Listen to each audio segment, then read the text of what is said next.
Harihara Veeramallu theatrical trailer announcement poster ఒక రేంజ్లో ఉంది. అయితే ఆ పోస్టర్లో పవన్ కళ్యాణ్ ఒక పెద్ద తుపాకీ లాంటిది పట్టుకున్నాడు కదా, దాని పేరు టోరదార్. ఇది మొఘలుల కాలంలో వినియోగించబడిన ఒక గొప్ప ఆయుధం. అప్పట్లో ఉన్న యూరోపియన్ ఫ్లింట్ లాక్ తుపాకీల కంటే కూడా ఇది ప్రత్యేకంగా ఉండేది. చాలా పొడవుగా మెటల్తో చేసేవారు. దీనిలో గన్ పౌడర్ లోడ్ చేసి వాడాలి. Firearms of the Islamic world by Robert Elgood అనే పుస్తకంలో వీటి గురించి విపులంగా ఉంది. వీటిని మొఘలులే కాకుండా మరాఠాలు, రాజపుతులు ఈ తుపాకులను విస్తృతంగా వాడారు. గొరిల్లా యుద్ధాలకు ఈ ఆయుధం బాగా ఉపయోగపడుతుంది. కొండ ప్రాంతాల్లో దూరం నుండి కాల్పులు జరపడానికి బాగా ఉపయోగపడుతుంది. మరి ఈ చిత్రం ఎలాంటి రికార్డ్స్ను క్రియేట్ చేస్తుందో చూడాలి. అసలు గొరిల్లా యుద్ధం అంటే శత్రువుకి కనిపించకుండా వారిపై హఠాత్తుగా దాడి చేసి చిక్కకుండా తప్పించుకొని పోరాడటం. అడవుల్లో, కొండ ప్రాంతాల్లో ఈ యుద్ధ తంత్రం బాగా పనిచేస్తుండేది.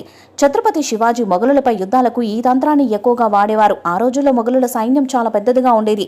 వారిని డైరెక్టుగా ఎదుర్కోవాలంటే చిన్న సైన్యాలకు సాధ్యం కాని పని. అందుకే పవన్ కళ్యాణ్ వీరమల్లు పాత్రలో వారిపై గొరిల్లా యుద్ధ తంత్రాన్ని వాడి వారిని ఎదుర్కొంటాడు అని వారి దగ్గర నుండి సంపాదించిన ఆయుధాలు టోరదార్ గన్నులతో వారిపై పోరాటం చేస్తాడని టాక్. మామూలుగానే పవన్ కళ్యాణ్ ఫైటర్. తనకు కరాటీలో బ్లాక్ బెల్ట్ ఉన్న సంగతి తెలిసిందే. అలాగే ఐకిడోలో శిక్షణ పొందాడు.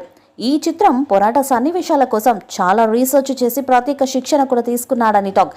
ఆ పర్ఫెక్షన్ కోసమే మొఘలుల కాలం నాటి చిత్రం కాబట్టి ఆ కాలం ఆయుధాలనే ఈ సినిమాలో ప్రత్యేకంగా రూపొందించి వాడారు. పవర్ స్టార్ పవన్ కళ్యాణ్ నటిస్తున్న ఈ భారీ చారిత్రక చిత్రం హరిహర వీరమల్లు ట్రైలర్ జూలై 3న విడుదల కాబోతుంది. అలాగే జూలై 24న విడుదల తేదీగా నిర్మాణ సంస్థ అనౌన్స్ చేసింది. దాంతో power star Pawan Kalyan fans ఆనందానికి పట్టపగ్గాలే లేవు.